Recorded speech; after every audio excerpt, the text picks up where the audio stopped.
તમે લાખ રૂપિયાનું ઇન્વેસ્ટમેન્ટ કરો છો, 100 રૂપિયાનો NAV છે, 1000 યુનિટ આવ્યા તો 5 વર્ષ પછી તમારી પાસે 1000 યુનિટ નથી રહેતા. શું કામ? વાર્ષિક 10% લેખે દર મહિને એમાંથી યુનિટ કપાતા જાય છે. ઇન્વેસ્ટર તરીકે આ બધા જે ચાર્જીસ કપાય છે એ ક્યાં જાણવા મળે? એનું ડિસ્ક્લોઝર ક્યાં થાય છે?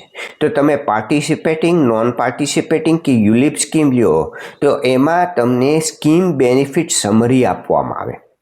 જો તમને એજન્ટે ન આપ્યું હોય તો એ તમે એજન્ટ પાસે માગો અને ખાસ એ સ્કીમ બેનિફિટ સમરીમાં બેનિફિટ એક્સપેન્સીસ બતાવવામાં આવ્યા છે. એજન્ટને પૂછો કે આ કેવી રીતે છે, આનું કેલ્ક્યુલેશન મને સમજાવો. ગેરેન્ટેડ ઇન્કમ કઈ, નોન ગેરેન્ટેડ કઈ, શા માટે આ ગેરેન્ટેડ છે, શા માટે આ નોન ગેરેન્ટેડ છે, એમાં આ એક્સપેન્સીસ કેવી રીતે લેવામાં આવે છે, એ બધી જ વસ્તુ તમે ડિટેલમાં જાઓ અને ત્યાર પછી જ લાઈફ ઇન્સ્યોરન્સની કોઈ પણ પોલિસી પરચેસ કરો.